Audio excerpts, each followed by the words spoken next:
Assalamualaikum, selamat pagi, selamat datang di YouTube channel aku. Pada kesempatan kali ini aku akan memberikan tips mempersiapkan pernikahan karena banyak banget pertanyaan yang masuk di Instagram pribadiku Ulfi Sinta maupun DM IG Ulfi Sinta Makeup.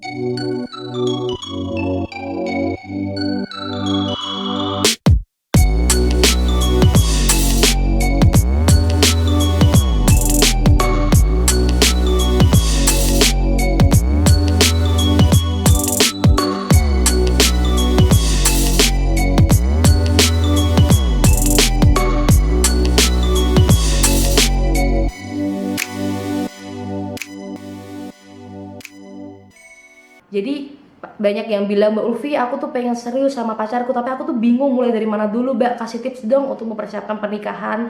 Jadi kali ini aku akan memberikan kalian tips mempersiapkan pernikahan dalam segi pandang aku, pengalamanku sebagai seorang pengantin yang mempersiapkan pernikahan sendiri, maupun sudut pandangku yang berprofesi sebagai MUA, yang dimana setiap hari memang makanan sehari-hariku, dimana aku bisa tahu teknisnya. Jadi aku akan memberikan pengalamanku secara general. Semoga penjelasanku kali ini bisa masuk gampang buat kalian semua. Jadi pertama, ketika kalian sudah merasa klik sama pasangan kalian, wah ini bisa nih jadi calon yang bakal hidup denganku sampai tua, menghabiskan masa tuaku bersama. Kamu kayak udah pasti tuh udah ada rasa klik yang pengen cepet-cepet, ya udahlah ini aja, ya deh kayaknya orang ini deh orang yang tepat kayak gitu. Pasti kan kalian akan dilamar dan lain sebagainya. Kalian jangan sampai memutuskan untuk iya aja, atau karena emang gak ada pilihan, atau karena memang sudah umurnya, atau karena ikut-ikutan. Pokoknya kalian jangan memutuskan menikah hanya karena hal-hal yang sudah aku sebutkan tadi. Karena ketika kalian memang sudah dilamar, kalian wajib sih menurut aku menanyakan visi misi kalian ke depan. Apakah visi misi kalian itu sama? Jangan sampai kalian memutuskan untuk menikah itu karena ikut-ikutan, karena umur, karena nggak ada pilihan lain dan lain sebagainya. Tapi beda lagi kalau memang kamu tuh udah ada rasa kliknya tuh gimana ya, nggak bisa dijelaskan sih, lebih ke aku udah mantep sama orang ini gitu loh. Nah ketika udah ada rasa mantep seperti itu, nah hal yang pertama dilakukan kan biasanya dilamar tuh. Langkah berikutnya ketika kalian sudah merasa klik dengan lelaki itu, dan ketika kalian omong visi dan misi ternyata nyambung, kalian minta izin sama orang tua. Tapi kalau pengalamanku pribadi, aku tuh belum minta izin ke orang tua untuk menikah, tapi malah Mas Husni yang datang ke rumahku secara tiba-tiba. Pokoknya memang malah justru itu yang membuat aku mantap, karena wah ini gentle banget nih, berani datang ke orang tua terus ngajak nikah. Jadi guys, semua itu sebenarnya tergantung ke prinsip kalian pengennya model kayak gimana sih. Nah izin orang tua ini yang biasanya pada susah. Mbak Ulfi, aku tuh udah seret sama calonku tapi orang tuaku gak ngizinin. Kayak gini loh guys, kalian kalau memang jodoh pasti tuh ada aja jalan Allah untuk kalian dijodohkan dengan jodoh kalian gitu. Misalnya emang ada juga yang gak seret tapi restu orang tua tuh sangat mudah. Ada yang sangat seret tapi restu orang tua itu susah. Jujur aku dulu itu kayak punya prinsip yang harus orang deket, harus orang satu kota, harus sesama orang Kudus. Kenapa? Karena aku memang anak terakhir dan kakak-kakakku semuanya udah ada di Semarang. Jadi aku pengen visi misiku kalau misalnya memang lelaki itu mau nikah sama aku, dia harus tinggal di Kudus. Nah itu kan tergantung sama kalian. Kalau memang kalian udah mendapatkan calon yang memang orang tua kalian seret, ya udah pokoknya yang penting itu restu orang tua sangat penting. Nah kalau si lakinya ini udah izin ke orang tua si perempuan, nah biasanya kalau misalnya diiyain itu nanti selang beberapa hari atau beberapa minggu dari orang tua lelaki tuh datang ke rumah. Istilahnya kalau di daerahku tuh namanya dodok lawang. Nah di prosesi dodok lawang itu kalian langsung aja minta tanggal yang memang ditentukan untuk acara pernikahan kalian. Jadi ketika kalian sudah punya tanggal, kalian gampang nih menentukan langkah selanjutnya untuk booking vendor. Karena vendor itu tidak akan mau di booking kalau kalian nggak punya tanggal pernikahan. Makanya ketika dodok lawang sebisa mungkin sekalian didiskusikan tanggal yang memang ditentukan dari kedua belah pihak. Biasanya dari orang tua si cowok itu punya tanggal tersendiri, yang dari cewek itu punya tanggal tersendiri. Jadi biar dua-duanya saling sama. Nah, pas ketemuan dua keluarga itu sekalian dibahas tanggal berapa. Jadi kalian bisa mengantongi tanggal dan bisa booking vendor-vendor impian kalian. Nah, langkah berikutnya adalah budget, guys. Kalian menentukan budget di awal proses pernikahan itu sangat penting, biar nanti mepet-mepet hari H itu nggak akan over budget.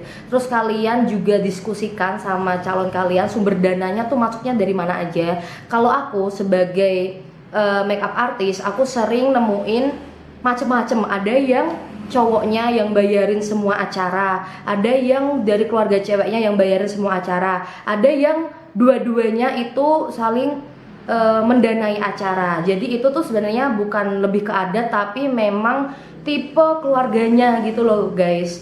Ada yang pokoknya macam-macam, jadi kalian diskusiin aja. Nah, kalau memang sumber dana kalian itu dari orang tua kalian, kalian jangan membebani orang tua kalian dengan hal-hal yang kalian impikan. Maksudnya gini, kalian pengen nikah yang serba mewah, makeup artisnya mau yang mahal, dekornya mau yang megah, terus cateringnya mau yang enak-enak. Pokoknya bener-bener over budget, tapi kalian itu belum kerja. Nah, jangan sampai itu kejadian ya.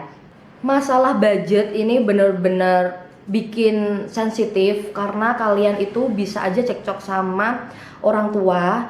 Karena seringnya aku itu nemuin orang tua sama anak itu cekcoknya masalah dana. Jadi misalnya anaknya pengen ini, tapi orang tua mampunya ini. Nah, untuk menengahi paling enak memang ketika kita menikah dengan dana kita sendiri. Kalau aku dulu emang kayak sengaja punya tabungan khusus buat nikah. Jadi pernikahan impian yang aku pengen pakai makeup artis ini, aku pengen dekornya kayak gini, aku pengen pakai baju kayak gini. Nah, apapun yang aku pengen itu bisa terrealisasi kalau kita pakai dana kita sendiri gitu loh. Jadi jangan sampai kita membebani orang tua melebihi budget yang orang tua kasih, tapi itu kayak out of control gitu loh. Sebenarnya orang tua tuh tidak bisa membiayai ke situ, tapi kita mintanya muluk-muluk. Jadi kalau saran aku, kalian memang punya tabungan pribadi khusus untuk nikah. Memang menikah itu sebenarnya kewajiban terakhir orang tua buat membiayai anaknya. Tapi kalau misalnya memang orang tua cukupnya membiayainya cukupnya kayak gitu, ya udah kita sebagai anak terima aja. Tapi ketika kita sebagai anak mempunyai request acara pernikahan yang serba mewah kayak gitu, baiknya sih kita danain pernikahan kita sendiri. Kalau aku dulu punya tabungan tersendiri khusus untuk menikah, makanya kenapa aku misalnya punya request makeup artist ini, baju ini, pakai WO ini, itu semuanya bisa terrealisasi karena aku biayain nikahku sendiri. Jadi buat teman-teman jangan sampai cekcok karena budget ini tadi. Jadi di ring-ringnya tuh dari awal. Bagusnya kalau kalian tuh kayak punya datanya gitu loh guys. Kalau aku dulu sampai aku tanyain semua price listnya, terus yang sesuai budget dan sesuai dengan signatureku, baru nanti aku langsung DP-in karena aku udah punya tanggal itu tadi. Selanjutnya kalian bisa masuk ke tema pernikahan. Guys, aku kan nikah di tahun 2017. Jujur, aku baru kenal aplikasi namanya Pinterest itu waktu 2016 akhir, pas memang Mas Husni waktu itu dodok lawang ke rumahku. Dari situ aku tuh nyari-nyari referensi. Itu aku dapetnya di Pinterest. Aku tuh bingung. Kalian bisa nentuin tema, mau Arab, mau internasional, mau adat, atau mau muslim, seperti itu semuanya tuh di Pinterest tuh banyak banget referensi. Tapi ketika kalian bingung, kalian nggak punya impian pernikahan pengen didadanin seperti apa, temanya seperti apa, better kalian booking wedding organizer, karena WO itu adalah temen yang bisa kalian ajak curhat, kalian ajak ngomong ide-ide apa dan selera kalian apa, nanti mereka biasanya akan mengeksekusi segala ide dari kalian gitu. Tapi kalau aku dulu delalah waktu itu karena aku kerja di kantor di Ketahanan Pangan Kudus, jadi aku tuh kayak pas kerja seling-seling kerja sambil nyari-nyari, dan aku tuh belum booking WO. Jadi apa-apa tuh aku masih ngurus sendiri perintilannya, aku tanya-tanya price list vendor-vendor itu juga udah aku lakuin sendiri. Justru aku malah booking WO itu mepet-mepet hari H karena aku mikir pas hari H-nya itu. Nah, ketika kalian sudah menentukan tema, kalian baru bisa menentukan vendor-vendor yang nantinya akan mengeksekusi ide kalian. Karena biasanya per vendor itu mempunyai ciri khas masing-masing. Ada yang khasnya memang si vendor ini bagus untuk pernikahan tema ini, yang ini tuh bagus untuk adat, yang ini bagus untuk muslim, yang ini bagus untuk bridal internasional, kayak gitu guys. Baru kalian bisa menentukan vendor-vendor apa kalau misalnya kalian sudah menentukan tema pernikahan kalian. Nah, kalau kalian sudah menentukan tema dari pernikahan kalian, kalian udah bisa booking venue. Venue ini menurutku nomor satu hal yang harus di booking, karena biasanya per kota itu ada venue-venue favorit. Kayak misalnya contoh di Kudus itu yang favorit JHK sama Gripta. Nah, ketika JHK penuh itu kayak pusing banget nyari di mana, karena Gripta itu memang bagus tempatnya. Cuman kalau Gripta itu cukupnya cuma beberapa tamu. Kalau mau nambah lagi harus buka lagi, nambah biaya lagi.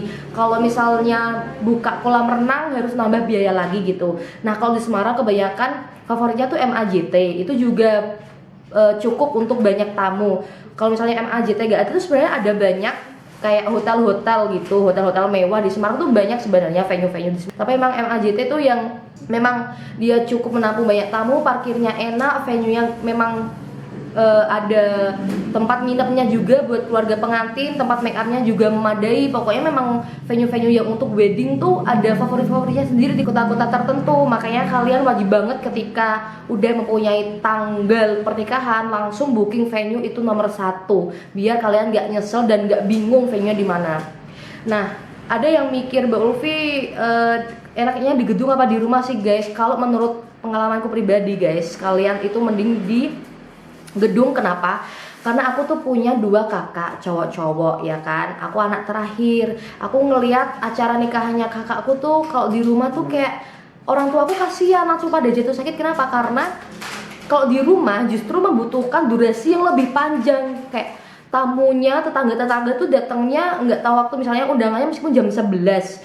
Ada tamu yang datangnya nanti jam 2 lah, ada yang datang jam 3 sore, ada yang datang jam 5 sore, ada yang datang jam malam hari. Itu kan malah justru kita membutuhkan tenaga dari pagi sampai malam, dan itu sangat memforsir kita sebagai penampung adat gitu loh.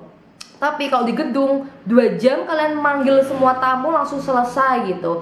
Nah, tapi nggak bisa kalau di adatku tuh di rumah itu malam juga deh. Nah, tapi kan paling enggak di gedung tuh udah kalau selesai ya selesai, karena udah ada yang apa ya istilahnya, udah ada kayak catering sendiri, udah ada WO sendiri, udah ada dekor sendiri. Kalau udah selesai tuh bersih gitu loh. Kalau di rumah tuh kalian harus bersihin, nanti apa-apa nanya ke ibu, naruhnya di mana, kayak gitu-gitu guys. Serius, kalian percaya sama aku, kalau di rumah itu akan lebih ribet. Jadi mending kalian kalau memang punya impian untuk menikah, kalian nabung dari jauh-jauh hari biar kalian itu bisa memakai gedung gitu. Jadi venue itu hal yang pertama yang harus kalian booking. Nah, kalau kalian udah dapet venue yang kalian incar di kota kalian, langsung kalian booking makeup artist. Bukan karena profesiku makeup artist, bukan karena aku makeup artist guys, tapi percayalah kalau kalian booking bidang jasa ya, maksudnya yang memang menggunakan tenaga manusia, yang memang harus ownernya yang megang, itu kalian harus booking pertama. Karena kayak dekor, terus catering, itu tuh mereka bisa triple job, bisa 4 job dalam sehari, bisa 5 job dalam sehari. Tapi kalau makeup artist tuh 1-2 job aja menurutku itu udah yang paling maksimal. Karena kalau tenaga manusia tuh ngejob lebih dari 2 pengantin, itu semakin dia capek itu hasilnya juga akan mempengaruhi. Makanya kenapa aku waktu itu langsung booking makeup artis impianku, karena kalau makeup itu beda tangan beda hasil. Aduh, fokus enggak ini. Jadi kalau makeup artis itu kan memang hasil tangan, jasa. Kalau beda tangan kan beda hasil. Makanya aku langsung booking makeup artis saat itu juga. Itu pun aku udah booking Hamin 1 tahun, aku gak dapet makeup artis impianku guys. Makanya kenapa akad nikah akhirnya aku makeup sendiri. dan resepsinya baru aku ngambil make up. Nah tapi itu pun karena waktu itu aku punya impian di make up sama Mua Jakarta, jadi aku tuh bikin price list semua make up artis Jakarta tuh aku tulis satu-satu details gitu kan. Terus aku tanyain, ternyata kalau make up artis Jakarta tuh memang rata-rata kan sekitar 30 jutaan, tapi kalau di luar Jabodetabek itu charge-nya sampai 50%. Jadi pokoknya jatuhnya tuh 50 juta cuman make up aja kalau sampai Kudus. Makanya akhirnya aku waktu itu ngambil yang berapa ya? Kayaknya 30 gitu. Oke, prinsip orang tuh memang beda-beda. Ada yang mementingkan, Mbak Ulfi, aku dekornya pengen yang megah, make upnya biasa-biasa aja nggak apa-apa. Ada juga yang punya prinsip, Mbak Ulfi, aku pengen cantik di hari bahagiaku, di hari terpentingku seumur hidup, dekornya biasa-biasa aja gak apa-apa, yang penting tamu yang lihat aku tuh wow cantik banget, jadi nanti tamunya calonku kalau ngeliat aku tuh istrinya orang ini cantik ya, kayak gitu. Ada juga yang prinsipnya bajunya biasa aja gak apa-apa, yang penting make upnya bagus. Ada juga kebalikannya, make upnya jelek-jelek gak apa-apa, yang penting bajunya bagus. Jadi semuanya tuh memang sebenarnya disesuaikan sama selera kalian masing-masing. Tapi karena aku memang profesinya makeup artist, dan aku tahu sendiri kalau misalnya cerita orang-orang di DM kalau make upnya jelek di hari bahagia tuh kayak bad mood gitu loh. Meskipun dekornya bagus tapi pas salaman kelihatan kusem, kelihatan sedih mukanya karena make up yang nggak cocok, itu kan juga mempengaruhi mood. Makanya kalau prinsipku, aku makeup artist, aku booking setelah venue. Jadi terserah sama kalian, ini bukan karena profesiku sebagai makeup artist, tapi memang sudut pandang dan dari cerita orang-orang yang sudah mengalami. Jadi jangan sampai kalian menyesal di hari pernikahan kalian karena kalian nggak tampil cantik gitu loh guys. Makanya kenapa MUA itu penting di booking setelah venue. Karena MUA itu nggak bisa lebih dari double job, karena itu adalah tenaga tangan ya. Terus setelah kalian sudah booking venue makeup artist, booking yang selanjutnya adalah foto dan video. Kenapa? Karena percuma kalian mempersiapkan details dari semuanya, dari dekor, makanan, tema, baju, make up, baju keluarga dan lain sebagainya. Kalau misalnya foto video kalian jelek dan nggak bisa mengambil momen-momen penting, maka percuma, semua itu percuma. Karena foto video itu yang akan kalian lihat ketika kalian sudah tua. Kalian nge-freeze waktu di hari penting kalian, tapi malah kalian tidak mendapatkan foto-foto yang cocok gitu istilahnya ya. Jadi kalau make upnya bagus, bajunya bagus, dekornya bagus, tapi foto videonya gak bagus, itu juga percuma. Dan foto video ini pun juga bisanya tuh maksimal triple lah ya, dia bisa menyebar tim sebenarnya foto video. Tapi ini foto video berapa vendor aja, ada yang vendor memang dia tuh sehari maunya satu. Jadi pastikan kalian setelah booking venue dan juga make up, kalian juga harus booking foto dan video. Karena foto video ini juga apa ya, menurutku tuh taste, dia tuh kalau misalnya dipegang orang lain ya udah beda, karena pengambilan angle, terus foto kameranya apa itu juga mempengaruhi. Dan biasanya foto video yang udah biasa di wedding itu juga dia akan memperlakukan beda selama pengalaman dia di perweddingan sama foto-foto model atau foto-foto studio biasa tuh beda banget guys. Karena aku sering ketemu sama foto video yang memang dia support pengantin atau memang yang dia jarang ngejob pengantin. Makanya kalian ini juga searching untuk foto video juga lumayan kudu serius, karena ini yang akan nge-freeze momen-momen penting kalian. Setelah aku sudah booking venue, sudah booking MUA, sudah booking foto video, selanjutnya aku booking catering. Karena kalau catering di kota aku pun yang favorit juga cuman itu terbatas, dan aku takutnya dalam sehari di hari pernikahanku itu nanti cateringnya penuh. Karena tamu kan setelah salaman sama pengantin kan yang dicari adalah jamuannya. Jangan sampai kita menjamu tamu itu, tamu masih banyak tapi cateringnya habis. Makanya kita juga harus concern di situ. Jamuan kita ke tamu itu harus yang memang kelihatan ngajeni gitu loh guys, jangan sampai habis. Pokoknya catering juga penting. Nah biasanya kalau kalian udah booking ini, kalian tuh akan merasakan kebingungan. Maksudnya bingung harus ngapain lagi setelah ini. kalian bisa memutuskan untuk booking wedding organizer. Guys, kalau misalnya kalian merasa udah mempunyai keluarga banyak untuk panitia di acara kalian, kalian tetap membutuhkan WO sih menurut aku, karena WO itu nanti enaknya tuh kalian bisa mempunyai teman untuk berdiskusi. Kebanyakan di hari H tuh orang tua, bahkan pasangan kalian yang awalnya nggak ada cekcok, di mendekati hari H tuh bisa aja cekcok hanya karena beda pendapat. Ada yang orang tua memang nggak bisa diajak diskusi, jadi karena nggak ada apalagi kalau kalian anak pertama nggak punya pengalaman, orang tua nggak punya pengalaman untuk bikin hajat pernikahan, itu biasanya kan bingung. Nah, kalian mending langsung booking wedding organizer aja yang memang dia itu sudah pada pengalaman untuk mengurusi acara-acara pernikahan.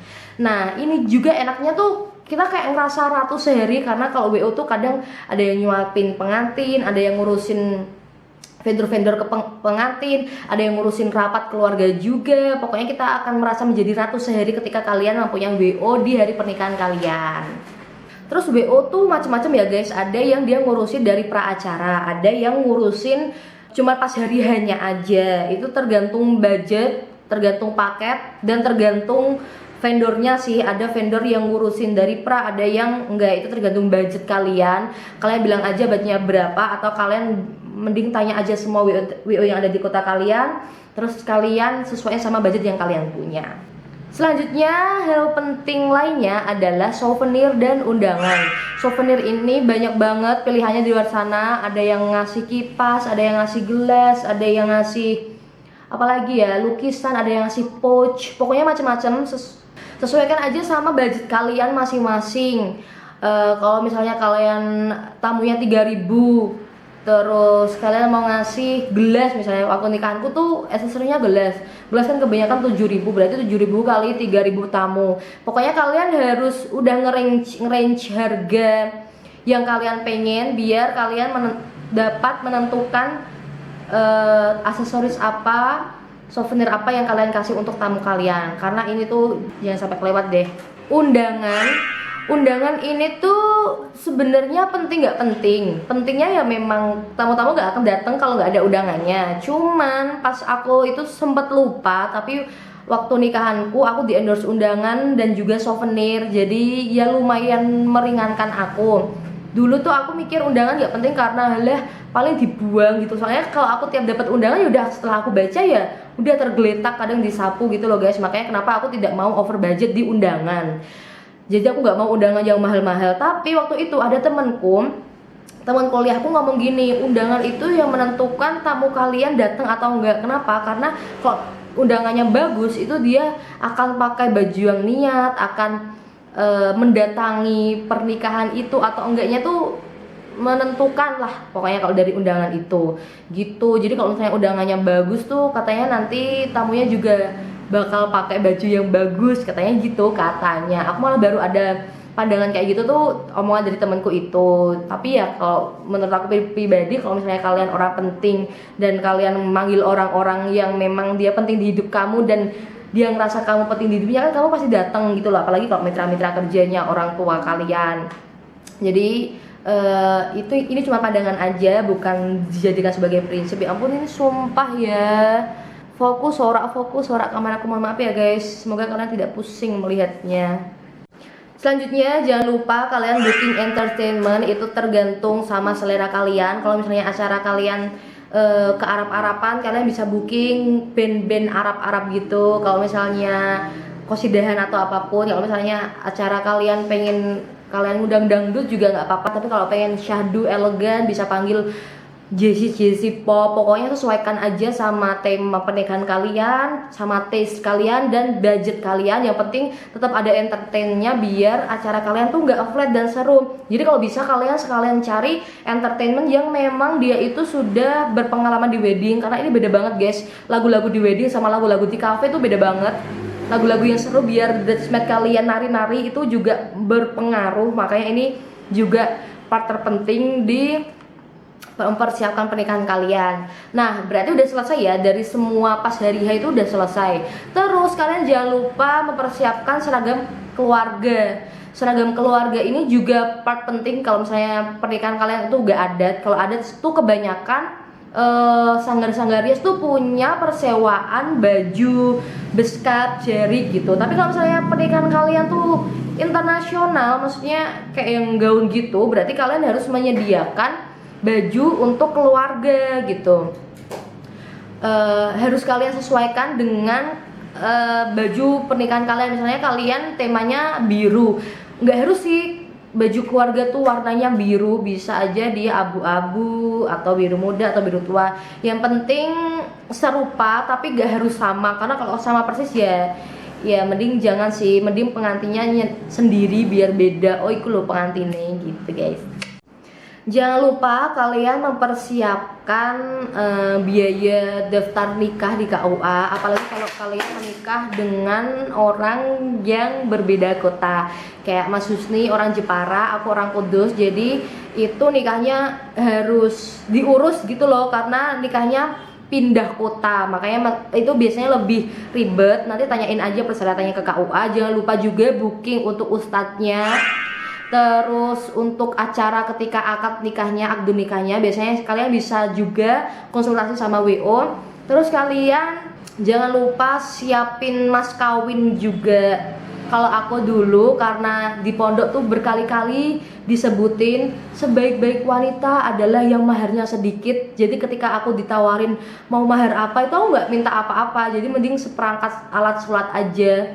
Terus katanya Pak Deku kalau misalnya seperangkat alat sholat dan Al-Quran itu tanggungannya dhuwur, karena ya memang harus setiap hari baca Al-Quran dan sholat kayak gitu ya, karena itu memang sudah kewajiban, memang sudah rutinitas sehari-hari. Jadi kita nggak keberatan, jadi Mas Husni nggak keberatan aku mintain alat sholat dan Al-Quran itu tadi.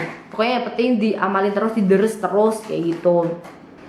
Nah, kalau misalnya tema pernikahan kalian itu enggak adat, berarti kan kalau misalnya internasional bisa aja kalian pengen bikin baju sendiri. Jangan lupa kalau kalian bikin baju sendiri itu paling enggak itu 2-3 bulanan. Kalau di aku bisa sih, tapi kalau misalnya kalian kayak desainer terkenal ya memang dia fokusnya di baju wedding, kalau memang antrinya banyak itu biasanya 6 bulan kalian harus mempersiapkan itu. Jadi jangan lupa kalian fittingnya jauh-jauh hari. Tapi setelah itu kalau fitting finalnya itu mepet-mepet, karena takutnya nanti badan kalian melar atau kekurusan atau kegendutan. Jadi better sih hamin 3 minggu atau hamin 2 minggu kalian fitting lagi ke desainer kalian. Terus jangan lupa lagi kalian rapat keluarga. Rapat keluarga ini adalah part terpenting, karena meskipun kalian nanti misalnya udah punya WO ya, kalian itu kalau rapat keluarga bisa menentukan Pak D ini ngapain kerjanya, Pak Le ini ngapain kerjanya, Bude ini ngapain kerjanya, Bule ini ngapain kerjanya, Tante ini ngapain kerjanya. Jadi kalau kalian ada rapat keluarga tuh semuanya terkoordinir, dan biasanya tuh nanti yang kenal keluarga jauh atau orang penting tuh si keluarga ya, bukan WO ya. Jadi nanti bisa mempersilahkan masuk ke VIP. Oh nggih monggo, oh nggih monggo. Itu juga penting, makanya dibikin rapat keluarga. Jadi nanti bisa dikoordinir dari ketua, wakil, seksi ini, seksi itu gitu. Jadi nanti panitia keluarga ini bisa sinkron ke WO, dan hari-harinya aku nggak bingung dia tuh harus ngapain aja, nggak cuman hahaha aja begitu. Nah, kalau udah mepet hari H, kalian udah mulai bisa mengurusi dokumen selain KUA itu tadi juga. Persyaratannya tuh sebenarnya banyak, kayak fotokopi KTP, ijazah, foto nikah yang backgroundnya biru yang harus gitu. Pokoknya banyak dokumen-dokumen yang harus diurusi, seperti kesehatan juga kayak suntik gitu, teteh. Terus jangan lupa mempersiapkan pernikahan itu juga, kalian harus mempersiapkan diri. Jangan sampai kalian itu pas hari H kelihatan kusem, capek, lelah, lesu. Kalian harus perawatan diri segalanya, ratus, facial dan lain sebagainya. Untuk detailnya aku akan bikin video tersendiri biar makeup kalian tuh long lasting. Pokoknya pas hari H itu shimmering, splendid, glowing gitu ya. Nanti aku akan bikin video tersendiri khusus untuk perawatan diri ketika mempersiapkan pernikahan. Dan jangan lupa kalian itu ngundangnya jangan asal ngundang orang-orang yang penting aja, biar gak sumpah. Kalau memang tamu kalian kayak aku 3.000 gitu, better kalian bikin shift-shiftan. Misalnya jam 11 sampai jam 12 itu berapa tamu undangan, jam 12 sampai jam 1 berapa tamu undangan, jam 1 sampai jam 2 berapa tamu undangan, biar acara kalian tuh hikmat, acara kalian itu nggak sumpek jusel-juselan untuk antri mengambil jamuan makanan catering kayak gitu guys, biar acara pernikahan kalian tuh enak gitu loh. Jadi momennya tuh dapat buat para tamu, buat teman-teman kalian, dan buat kalian sendiri, dan juga buat keluarga. Karena ini kan momen sekali seumur hidup. Kalau umpel-umpelan kan jadi tamunya pengen cepet-cepet pulang, padahal kan kalian pengennya ya inti dari semua yang kalian persiapkan ini kan menjamu mereka para tamu, apalagi ketemu sama teman-teman lama yang menyempatkan hadir dari luar kota, bahkan dari luar pulau, bahkan dari luar negeri. Kalau misalnya jamuannya kalian nggak sesuai atau nggak nyaman kan juga gimana gitu. Jadi kalian tuh memang harus mempersiapkannya part-partnya tuh jauh-jauh hari. Nah, itu semua tips-tips dariku untuk tips-tips mempersiapkan pernikahan. Semoga bermanfaat buat kalian semua. Kalau memang kalian mempunyai rencana untuk bulan madu, juga diomonginya itu dari jauh-jauh hari. Karena kalau ketika kalian setelah menikah baru ngomongin bulan madu itu kayak udah telat. Mending ngomongin bulan madunya tuh sebelum pernikahan itu juga sekalian merencanakan. Jadi ketika selesai acara tuh kayak ngilangin penatnya, ngilangin capeknya tuh bulan madu sama pasangan. Begitu guys. Tapi terserah kalian deh, kalau kalian punya kesibukan sendiri-sendiri kayak pengantinku kebanyakan tuh dokter sama polisi gitu kan, dia izin nikahnya aja memang kayak cuman 1 hari, 2 hari, 3 hari aja. Jadi gak mungkin boro-boro mau bulan madu. Pokoknya semua sesuaikan aja dengan budget, dengan tema, dengan keinginan kalian. Ingat jangan sampai kalian itu cekcok sama orang tua karena budget. Kalau memang kalian punya impian pernikahan sendiri, kalian harus bisa merealisasikannya sendiri dengan dana kalian. Semangat menabung. Aku nanti akan ngasih tipsnya juga. Kalau kalian minta tips-tips yang lain, jangan segan untuk komen di YouTubeku ini, di komenan di bawah. Kalian mau dikasih tips apa? Oh iya, ini kan hijabnya Hulia. Tuh, kalian bakal dapat hijab Hulia buat salah satu orang yang beruntung kalau komennya menarik di YouTube ini. Oke? Jangan lupa kalau kalian suka sama video ini, jangan segan-segan untuk like, comment, share. Kalau perlu kalian share ke teman-teman kalian yang mau mempersiapkan pernikahan, biar gak bingung, biar mempunyai tolak ukur, biar punya dasar harus nyiapin apa ya. Karena aku pengen mempersiapkan pernikahan tapi aku bingung, ternyata banyak banget yang disiapin. Kalau kalian dengerin videoku ini dari awal sampai akhir dengan seksama, kalau perlu kalian catat biar gak ada yang kelewat, karena ini aku tadi menjelaskannya secara general. Kalau kalian pengen lebih didetailsin lagi, aku akan membuat video yang lebih detail. Kalian komen aja di bawah ini. Thank you for watching.